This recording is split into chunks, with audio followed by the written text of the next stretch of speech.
뭡니까? 그 경제학 용어인가? 잘은 모르겠는데, 단어는 제가 지금 딱 생각이 안 나는데, 무슨, 뭐가 있냐 그러면, 그 단어는 딱 이렇게 생각이 안 나거든요? 근데 그 의미는 뭐냐면, 선한 의도가 선한 결과를 꼭 나타내는 건 아니다. 선한 의도가 선한 결과를 드러내는 건 아니다. 이런 게 있거든요. 예를 들어서 내가 이제 누군가를 돕잖아요. 도왔는데 그 돕다 보니까 나중에 어떤 결과가 나타나냐면 걔가 이제 너무 게을러진 거죠. 그런데 나는 참 선한 마음으로 그를 도왔는데 시간이 지나고 보니까 오히려 그 친구를 나태하게 빠뜨릴 수 있잖아요. 그러니까 이게 이 단어가 있는데 이 단어는 생각이 안 나요. 근데 그 선한 의도가 선한 결과를 보증하지 않는다. 이런 뜻이 있어요. 이런 단어가. 그것처럼 웨슬리나 또는 여러 가지 그 믿음의 우리 기독교의 선배들 중에서 그 당시에 그분들의 그 이야기는 참 좋았는데 그 결과가 이렇게 날 줄은 몰랐던 내용들이 많은 거예요. 그게 기독교는 참 안타깝거든요. 그래서 상당히 좋은 목사님들이 결국 그 목사님들에 의해서 나중에 그 기독교가 이렇게 딱 왜곡이 되는 걸 보면은 너무나 안타까워요. 근데 그분 자체는 상당히 훌륭하거든요. 그래서 이제 그러한 것들에 대해서 여러분들이 항상 경각심을 가져야 될 게 뭐냐 그러면 거의 대부분의 지금 그 교회사를 쭉 보면은 거의 대부분의 그러한 역사들이 왜 나오냐 그러면 지금 현재 교회가 너무 화석화되어 있거든요. 너무 화석화되어 있어서 이 부분을 좀 더 영적으로 만들기 위해서 하다 보면 자기의 아이디어가 들어가게 되잖아요. 아이디어가 이렇게 하면은 좋다. 아이디어가 항상 들어가게 돼 있어요. 항상 아이디어가 들어가게 돼서 그게 결국은 큰 이제 반향을 일으키는 것이죠. 큰 반향. 예를 들어서 우리 이제 그 여의도에 계신 그 목사님도 뭐 처음부터 나쁜 마음을 먹었겠냐 이거예요. 처음에는 교인들이 너무나 힘들어하니까 당신 나름대로의 이분들에게 힘을 주려고 소망을 주려고 아이디어를 낸 거라고요. 아이디어를. 근데 그 아이디어를 낸 게 뭐냐면 상식선에서 목회를 하게 되는 거잖아요. 이제 그렇게 되면 그 다음 단계부터는 이제 완전히 왜곡된 게 나오거든요. 그래서 여러분들의 신앙 생활할 때 저는 성도들에게는 감히 그렇게는 잘 말을 못하지만 목사님들한테 꼭 이야기한 게 뭐냐면 너의 언행을 성경으로 각주를 달게 살아라. 너 왜 그렇게 해? 물어보면은 언제든지 성경을 근거로 이야기할 수 있는 그런 식의 정도의 그 성경을 가지고 살아갈 수 있는 게 목사지. 내가 한두 번 질문을 해서 질문에 대한 대답을 못할 정도의 목회를 한다는 것은 도대체 뭐 하는 거냐? 이거예요. 요번에도 어떤 전도사들이랑 강도사를 만나가지고 제가 그랬어요. 수련회를 인도하는데 주여 삼창을 부르더라고요. 근데 내가 그다음 물었어요. 왜 주여 삼창 하냐? 물어보니까 아무 말도 못 하더라고요. 아무 말도 못 해요. 그래서 내가 그랬죠. 내가 논쟁을 너한테 하는 것도 아니고, 내가 논쟁을 하는 것도 아니고, 딱 하나 질문했는데 대답 못 하냐? 아니면 논쟁을 하다가 막힐 수는 있지. 근데 하나 질문했는데 그 처음부터 대답을 못 하면은 너 도대체 목회를 하려고 하는 거냐, 말라고 하는 거냐? 라고 이야기하듯이 너무나도 많은 경우에 성경에 그게 어디 있습니까? 라고 물으면 대답을 못 하는 사람이 너무 많아요. 너무 많아. 지난번에도 한 번은 이런 경우가 있었어요. 어떤 분이 자기는 3년인가 7년에 한 번 교인들에게 신임 투표를 재신임 투표 물어요.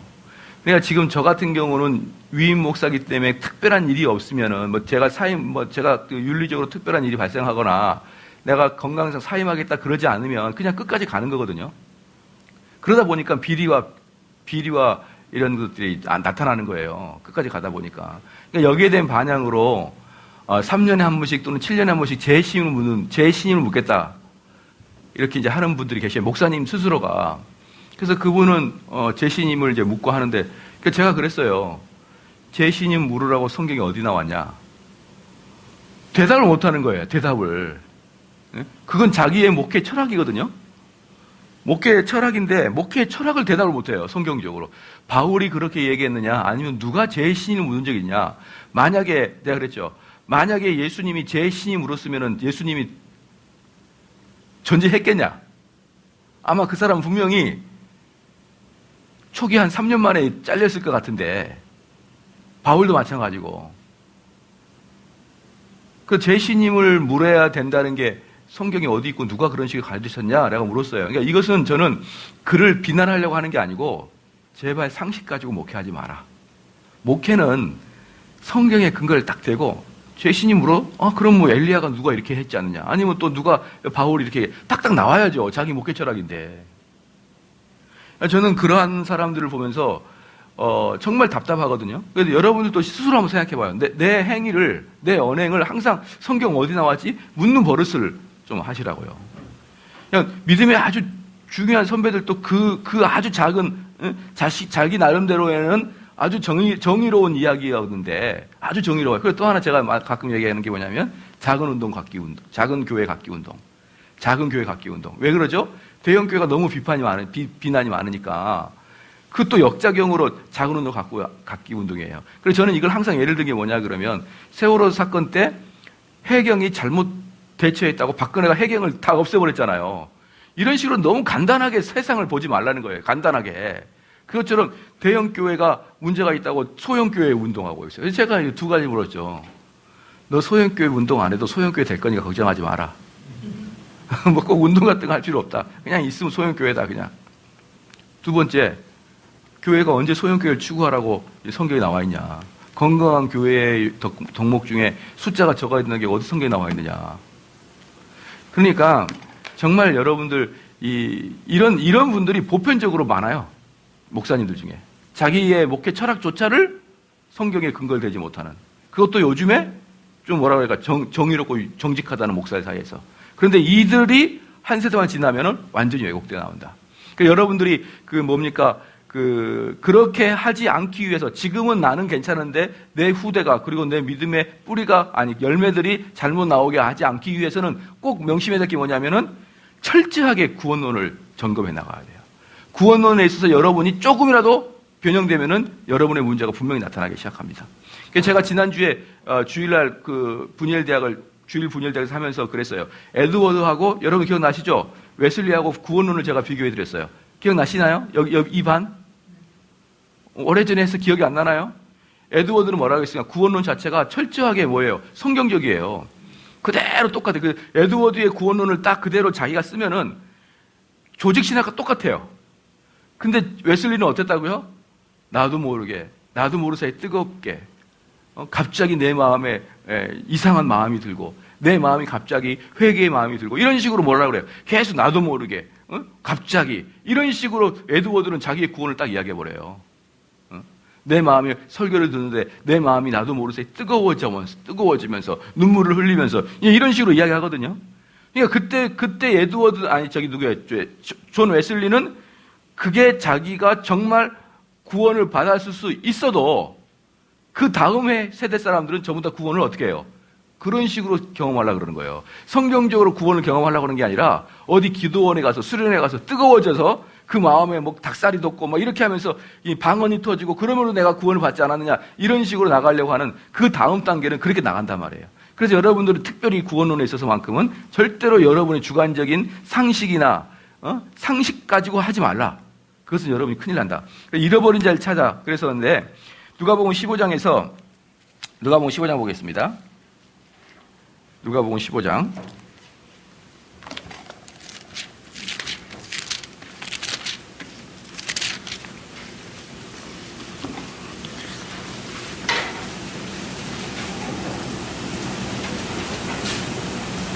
자, 누가복음 15장에 보면은 15장 1절 2절 보니까 모든 세리와 죄인들이 말씀을 들으러 가까이 나아오니다가 한번 쳐볼까요? 그러니까 이 나아오니는 뭐냐면 계속 진행형이에요. 과거형도 아니고 진행형. 나아온다 계속.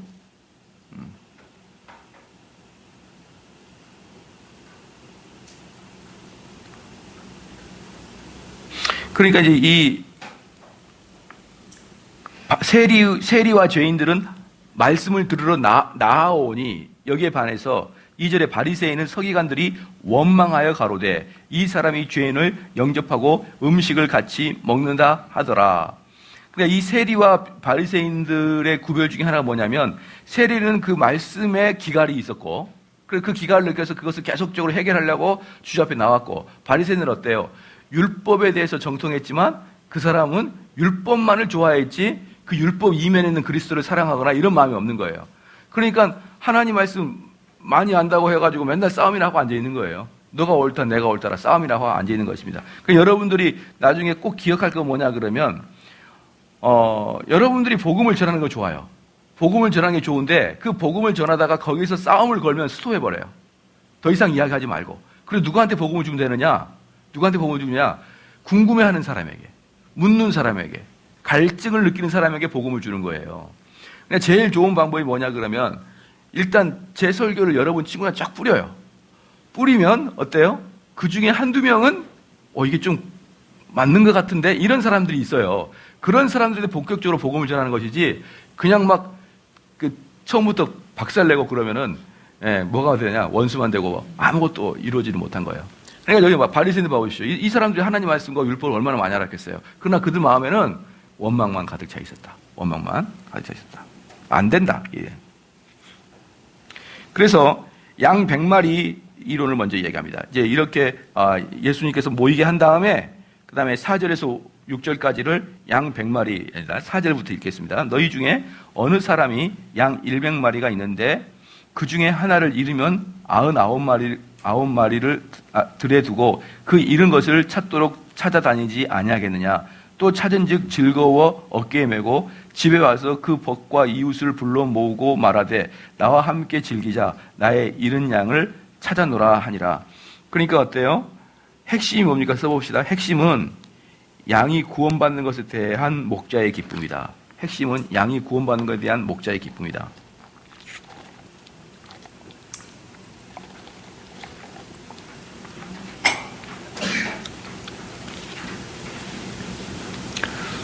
목자가 기뻐하는 것이죠. 그러니까 여러분들이 신앙생활을 하면서 내가 하나님을 정말 기쁘게 하겠다. 그건 뭡니까?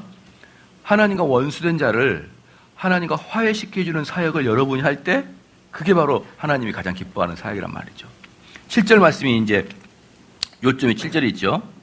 내가 너희에게 이르노니 이와 같이 죄인 하나가 회개하면 하늘에서는 회개할 것이 없는 의인 99인을 인하여 기뻐하는 것보다 더하리라. 그렇죠. 요점은 7절이죠. 한번 써볼게요. 죄인 하나가 회개하면 하늘에서는 잔치를 베푼다. 죄인 하나가 회개하면 하늘에서는 잔치를 베푼다.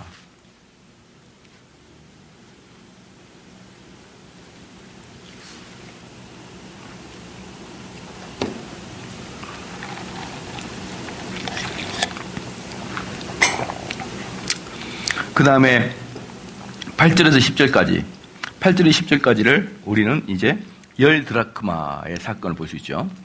어느 여자가 10드라크마가 있는데 하나를 잃으면 등불을 켜고 집을 쓸며 찾도록 부지런히 찾지 아니하겠느냐. 또 찾은즉 벗과 이웃을 불러 모으고 말하되 나와 함께 즐기자. 잃은 드라크마를 찾아노라 하리라. 내가 너희에게 이르노니 이와 같이 죄인 하나가 회개하면 하나님의 사자들 앞에서 기쁨이 되느니라. 그렇죠? 한번 씁시다. 하나님의 가장 크게 신금을 울리는 것이 회개하고 구원받는 사람을 보는 것이다.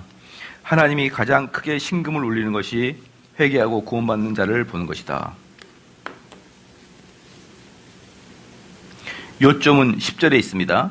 10절의 내용이 뭡니까? 거룩한 천사들 앞에서 기뻐하시는 삼위 하나님입니다. 거룩한 천사들 앞에서 기뻐하시는 삼위 하나님입니다. 이 10드라크마 이 사건은 뭐냐 그러면 여러분 그거 아실 거예요. 이 드라크마라고 하면서 이렇게 하나의 세팅이 딱 되는 거예요. 10개가 세팅이 딱 되어 있거든요. 무슨 이렇게 목걸이처럼. 근데 그 중에 하나가 빠지면은 그 하나가 없는 게 아니라 그 세팅 자체가 망가지는 거예요. 그래서 하나가 없으면은 아무것도 없는 거 똑같은 거라고요.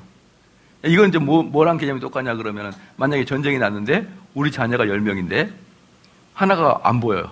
하나가. 그럼 어때요, 부모가? 야, 그래도 90%는 건져서 다행이다. 이러나요? 그거 아니잖아요. 가족은 하나가 다하고 다가 하나예요. 그죠? 하나가 없으면은 모든 가정은 불행해지는 거예요. 다 같이 있어야 돼요, 가정은. 세팅이 딱 돼 있어야 돼요. 가족이라는 것은, 사랑이라는 것은 비율로 따지는 게 아니잖아요. 전체가 다 있어야 되는 것이죠. 그것처럼 열 드라크마 마찬가지예요. 그 하나가 빠지면 그 자체가 없어지는 것이죠. 그럼 이 개념이 뭐냐면 하나님께서 구원하고자 하는 자들을 다 구원하기 전까지는 어때요? 여전히 하나님 마음은 근심과 걱정이 있다는 말이죠. 자, 그 다음에 11절부터 24절까지는 두 아들의 이야기가 나옵니다. 두 아들의 이야기가 나오기 때문에 뭐 다 알잖아요. 두 아들의 이야기를 다 하니까 뭐 너무 기니까 그냥 다 알아요. 그래서 두 아들은 한번 써볼까요? 두 아들 전반부는 비열한 둘째 아들의 초점을 맞추고 있다. 전반부는 비열한 둘째 아들에게 초점을 맞추고 있다. 그러니까 여기서 뭐라고 합니까? 유산을 요구합니다. 유산을 요구. 유산을 요구한다는 게 무슨 뜻이죠? 아버지를 죽은 자처럼 취급한다. 아버지를 죽은 자처럼 취급한다. 그 다음에 궁극적으로 아들이 정신을 차리게 되는 계기는 무엇인가? 뭘까요? 자신의 공궁에 대한 슬픔입니다. 자신의 공궁에 대한 슬픔. 자신의 공궁에 대한 슬픔, 즉 궁핍을 자각하게 된 것이죠.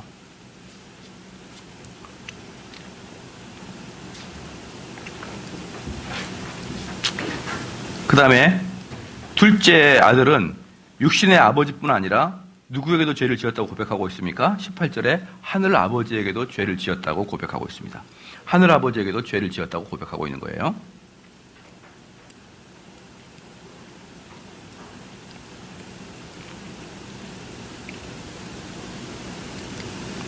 그러면 둘째 아들은 그 생각을 어떻게 하는가? 20절 말씀해 보니까 이에 일어나서 아버지께로 돌아가니라. 아직도 상거가 먼데 아버지가 저를 보고 측은히 여겨 달려가 목을 안고 입맞추니.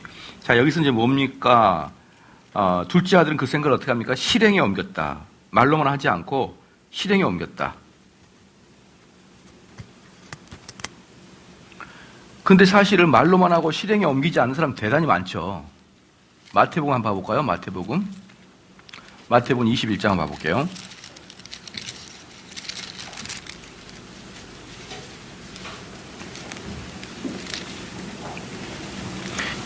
보면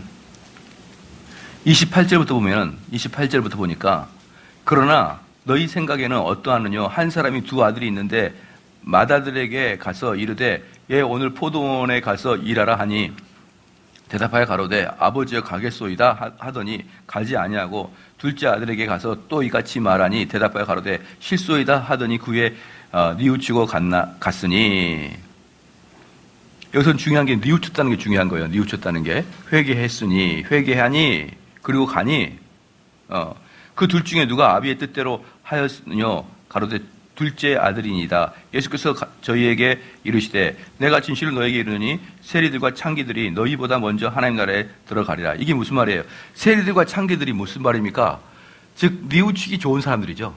뉘우치기 좋은 사람들이 천국 문 앞에 너희보다 가까이 있다는 거예요.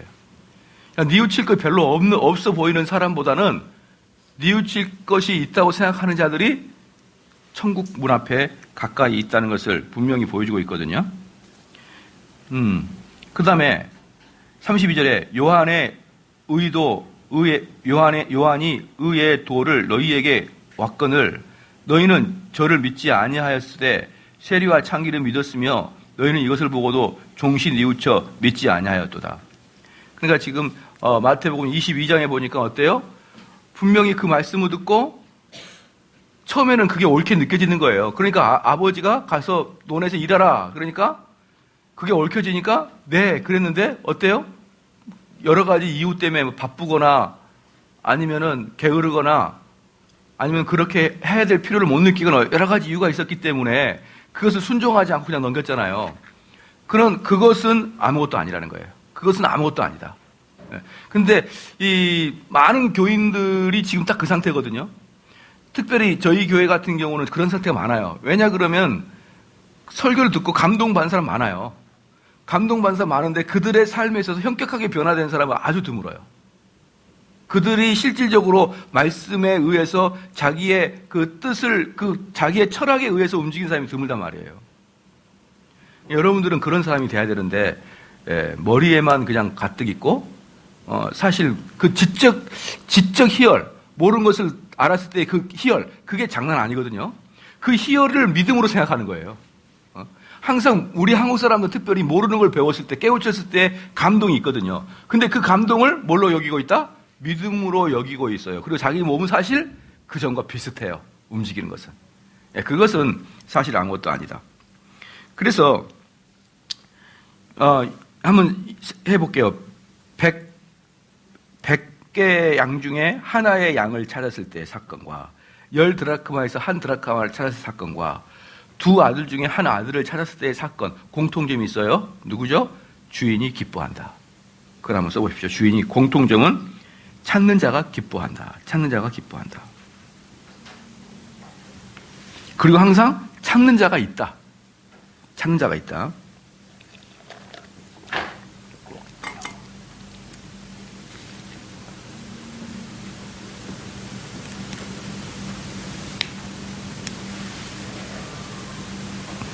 그 다음에 이제 누가복음 15장을 다시 보면 25절에서 32절까지 누가 나옵니까? 맏아들이 나와요. 맏아들이 25절에서. 자, 25절에서 32절까지 맏아들이 나오는데 맏아들은 이제 화가 나는 거예요. 왜냐 그러면 자기는 그렇게 열심히 했구만 잔치 한번 차려주지 않았거든요. 25절 제가 읽어보면요. 맏아들은 밭에 있다가 돌아와 집에 가까워 왔을 때에 풍류와 춤추는 소리를 듣고 한 종을 불러 이 무슨 일인가 물으는데 대답하되 당신의 동생이 들어왔음에 당신의 아버지가 그의 건강한 몸을 다시 맞아들이게 됨을 인하여 살찐 송아지를 잡았나이다 하니 저가 노하여 들어가기를 즐겨 아니하거늘 아버지가 나와서 고난데 아버지께 대답하여 가로되 내가 여러 해 아버지를 섬겨 명을 어김이 없거늘 내게는 염소 새끼라도 주어 나와 내 벗으로 즐기게 하신 일이 없더니 아버지의 살림을 창기와 함께 먹어버린 이 아들이 돌아오매 이를 위하여 살찐 송아지를 잡으셨나이다. 아버지가 이르되 예 너는 항상 나와 함께 있으니 내 것이 다 네 것이로되 이 내 동생은 죽었다가 살아났으며 내가 잃어버렸다가 얻었기로 우리가 즐거워하고 기뻐하는 것이 마땅하다 하니라. 자, 여기에서 아들의 잘못이, 이 큰아들의 잘못이 뭘까요? 큰아들의 잘못. 딱 한마디로 요약하면. 네? 불평, 불만이 나오게 된 이유가 뭐예요? 시기, 비교.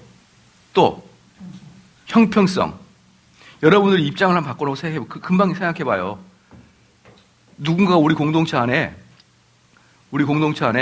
여러분들 열심히 헌신했거든요. 근데 교회를 난리치고 나갔던 사람이 한 3년 후에 들어오는데 그를 위해서 잔치를 베풀어줘요. 여러분들한테는 아무 칭찬도 안 해주는데 그럼 여러분 마음이 어때요? 좀 기분 나쁘죠. 이 공동체를 완전히 빠개고 서로 이간질 시켜놓고 완전히 그렇고 나가버렸거든요. 나갔는데 한 3년 후에 다시 들어오겠대. 다시 들어오겠다. 받아주기도 지금 속상한 판국에 잔치를 배설해줘요. 그럼 기분이 안 나쁠 리가 있나요?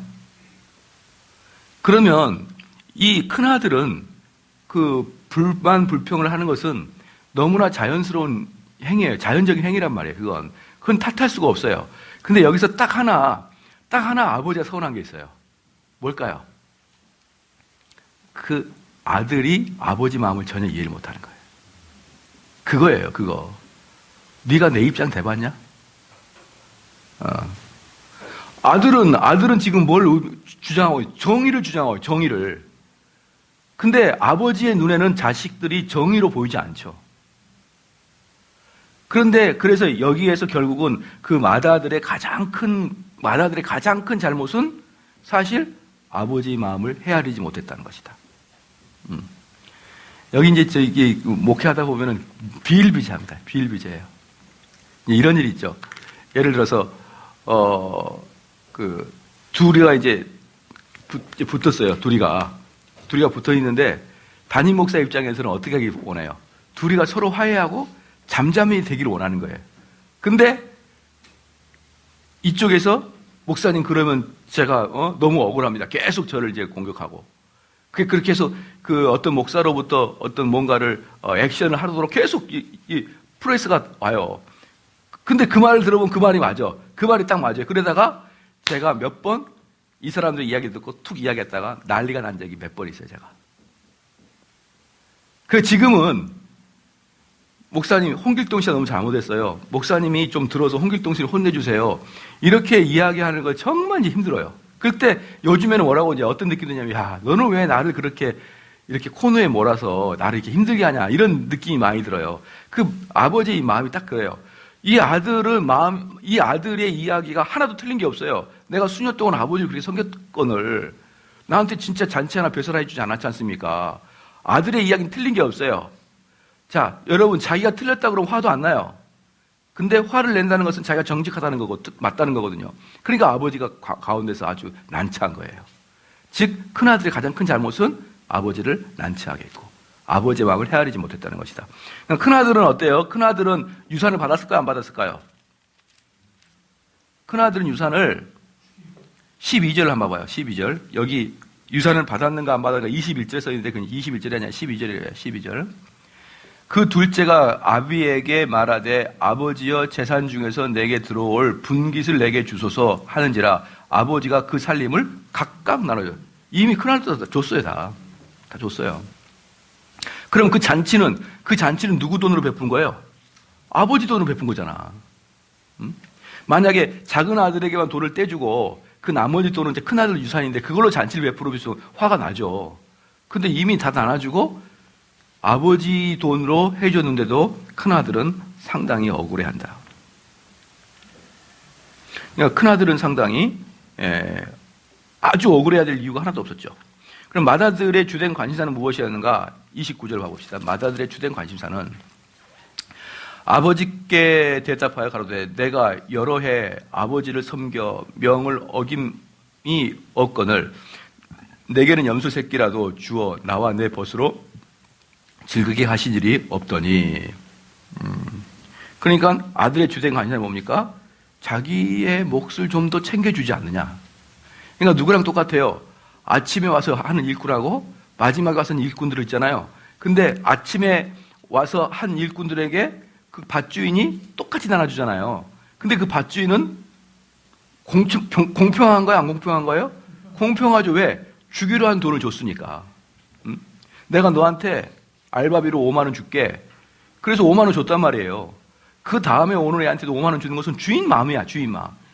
근데 사람들은 이상하게도 주인이 주기로 한 걸 줬음에도 불구하고 공평하지 못하다는 것이지.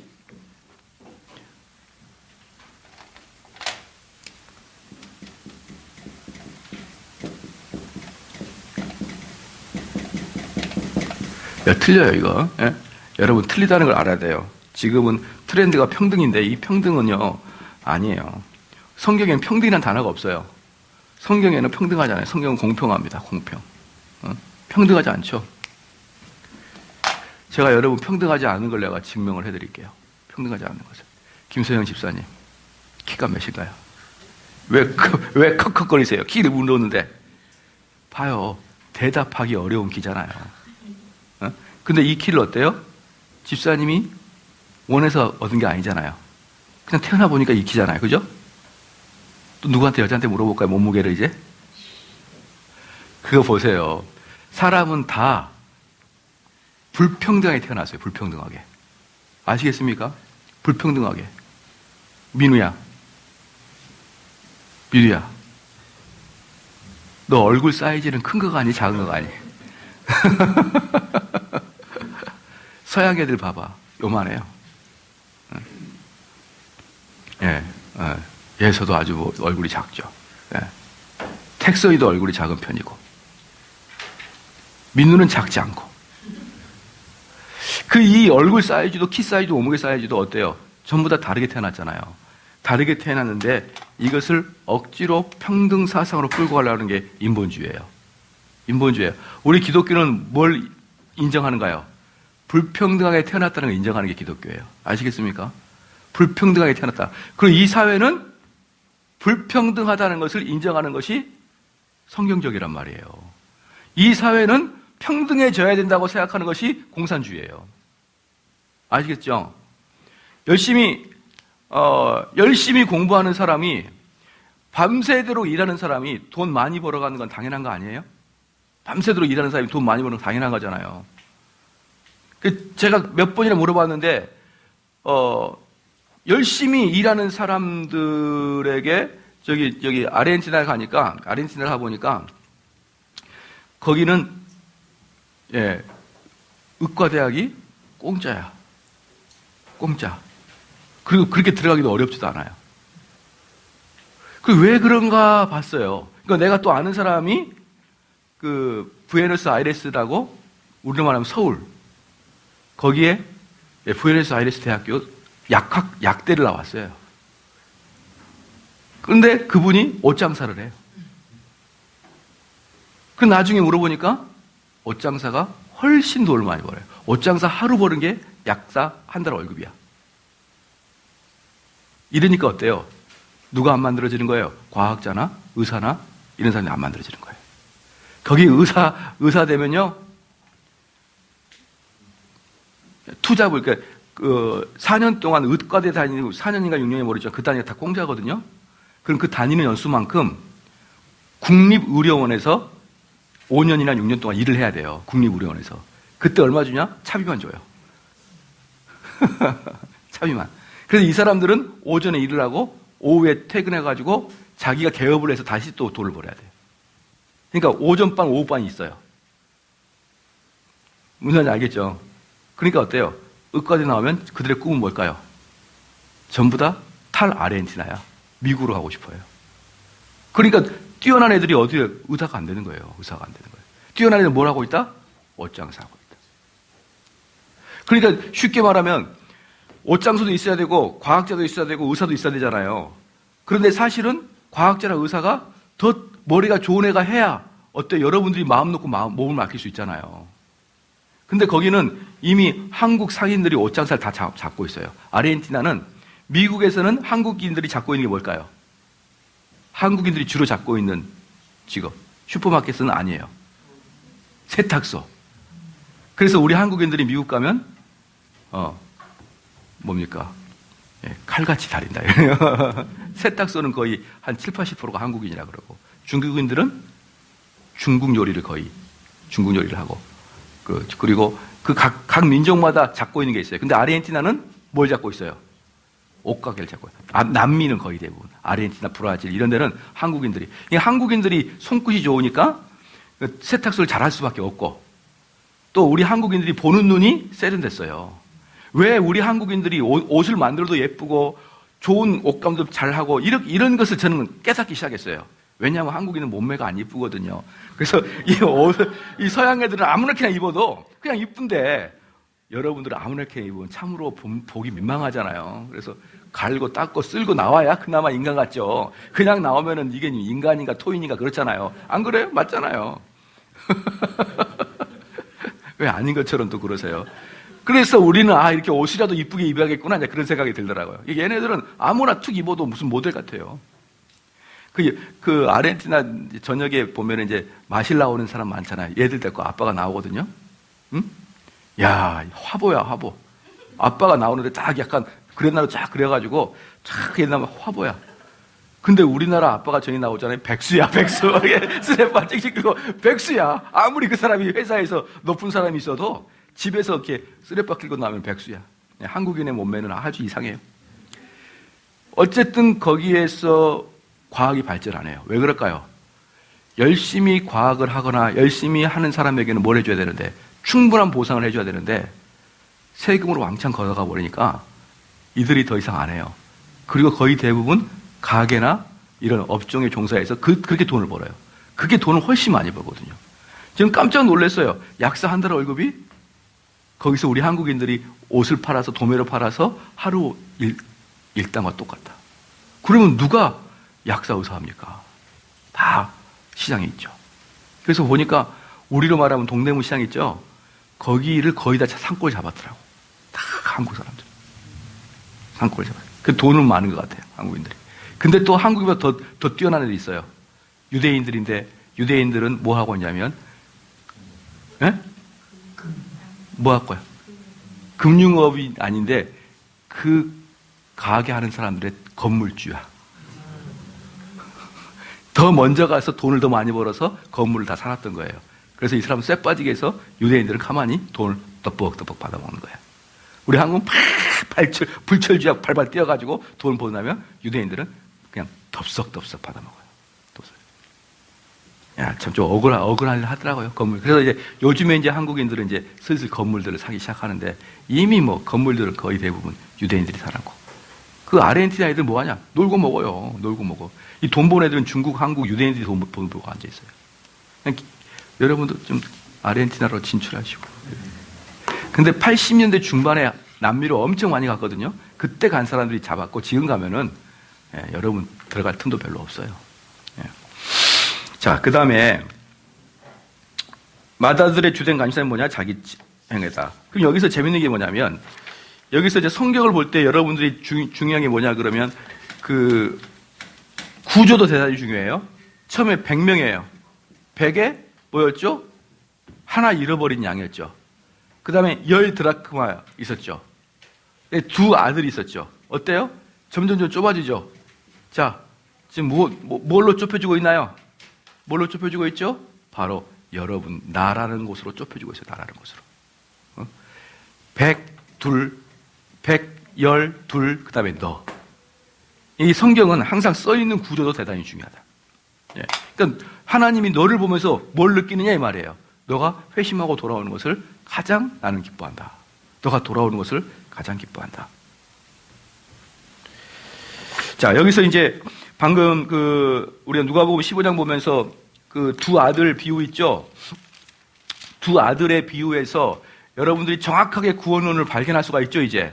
이 두 아들의 비교에서 그 탕자가 어떻습니까? 탕자가, 처음에 타락을 하죠.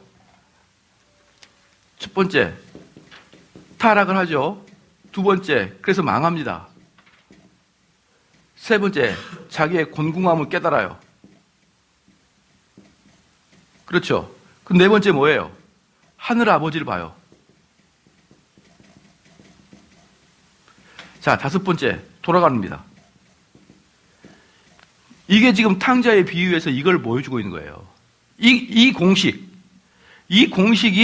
여러분 구원의 공식이에요. 아시겠죠? 그래서 이 공식이 아니면은 여러분은 구원이라 할 수가 없는 거라고요.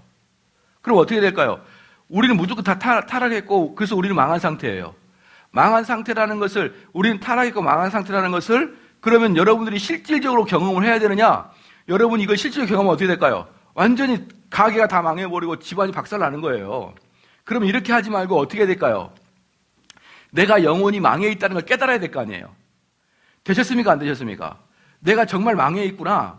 내가 정말 공공한 상태에 들어갔구나. 라는 걸 깨달아야 되죠. 그러니까 이 구원론 때문에 여러분 잘 들어야 됩니다. 이 구원론 때문에 설교나 성경 공부가 강해야 돼요. 바로 요 두 개를 위해서. 만약에 어떤 그 목사님의 설교와 성경 공부가 이렇게 강하지 않으면 이 두 개로 들어오지 못해요. 내가 정말 망했구나. 내가 완전히 공공하구나. 이 상태 들어오지 못한단 말이에요. 그 다음에 하늘아버지를 보게 하는 사역을 해야 되는 거예요. 이 두 개가 핵심이라니까요. 이 두 개가. 그렇죠. 그런데 이 두 개를 안 하잖아요. 그래서 정말 목사님의 설교를 들으면 내 가슴이 벌렁벌렁하구나. 이런 게 나타나지 않으면 여러분은 구원과 상관없는 그런 거리를 갈 수밖에 없는 거예요. 되셨나요? 그래서 저는 많은 목사님들이 목사님은 좀 호통을 치고 그런 설교를 하지만 저는 위로하는 설교를 해요. 그 속으로 제가 어떻게 생각할까요? 당신은 정말 구원을 몰라. 당신은 구원을 몰라. 제가 이 이야기 하려고 아까 제가 웨슬리 이야기 했거든요. 결국은 뭡니까? 웨슬리 안에 구원은 뭐예요? 나도 모르는 사이에 어느 집회 가가지고 열심히 기도하고 있는데 나도 모르는 사이에 가슴이 찡함을 느끼고 막 뭔가 토소를 하게 되고 과거에 막 내가 죄진 게 생각나고 그래서 하나님께 나를 용서해달라 그랬고 그런 식으로 끝나거든요. 근데 그것은 아니에요. 왜? 이 순서가 없잖아요. 강력하게 그가 어때요? 죄인이라는 걸 깨닫는 것이 훨씬 더 많은 시간이 필요하단 말이에요. 강력하게. 그럼 여러분도 어떻게 해야 될까요? 이렇게 하는 게 딱 구원이에요. 나는 어느 날부터인가 하나님 말씀을 듣기 시작하는데 정말 나의 본성이 얼마나 추하고 더러운지를 깨닫기 시작했습니다. 그리고 나는 정말 이 죄가 혐오스럽고 내가 하나님께 완전히 나는 망하였도다라고 말할 수 있을 만큼 나는 너무나 슬프고 고통스러웠습니다. 그러다가 로마서 몇 장 몇 절에 목사님이 설교하는데 그때 그렇구나! 나는 죄 용서를 받았구나! 깨닫기 시작했습니다. 나는 그리고 완전히 세상이 달라졌습니다. 그렇게 고백해야 그게 거듭남이에요. 그렇게 고백해요. 그래서 옛날에 청교도는 어떻습니까? 딱 세례 줄 때 어땠냐면 너 믿음을 고백해봐. 그러면은 이 상태로 고백을 뚝 해야 돼요. 그러면 이 사람이 와가지고 거짓말을 할 수 있느냐 없느냐? 못하죠. 왜? 목사님은 그동안 눈 감고 있었네. 같은 교회 안에서 다 보고 있었죠. 그의 행실을. 그러면 이 이야기하면 너 언제 네가 그렇게 퍼오르냐? 너 언제 그렇게 마음을 찢고 그러냐? 목사님 모르겠는데? 그렇기 때문에 거짓말도 못해요. 그래서 그들은 세례를 미루는 거예요. 세례를. 이게 안 되니까. 여러분이 만약에 세례 받는데 이거 기중 자주고 이야기해봐라 그러면은 중학교 때요. 그렇게 나올 거예요, 이제? 언제 거듭났습니까? 그렇죠. 그래서 이게 안 됨으로 말미암아 더 이상 무슨 이야기를 하지 못한다? 구원에 대한 이야기를 하지 못한다. 그러니까 웨슬리는 이러한 것들을 기대하지 않았는데 하고 보니까 후배들이 이렇게 돼버린 거예요. 구원도 이제 이야기도 안 하고 아무것도 없는 거예요, 아무것도. 그래서 여기 봅니까? 이 구원론을 교리를 공부한 사람만이 누가복음 15장을 보면서 탕자의 비유를 보면서 거기서 구원론을 빼낼 수가 있는 거예요. 야, 구원론 자체를 모르는 사람은 탕자의 비유를 보고 구원론은 못 빼냅니다. 절대로 못 빼내요. 그냥 어떻게 할까요? 하나님 품 안에서 사는 게 행복이지. 집 떠나면 개고생이다. 이 이야기를 하는 것이죠. 집 떠나봐야 타락해봐야 안 된다. 나가면 타락이다. 우리는 하나님 밑에 붙어 있어야 된다. 이렇게 이것을 도덕적으로 끌어내지 거기 안에서 구원론을 발견하지 못한단 말이에요. 그게 교리의 중요성인 것입니다. 자, 5분만 쉬었다가 하겠습니다.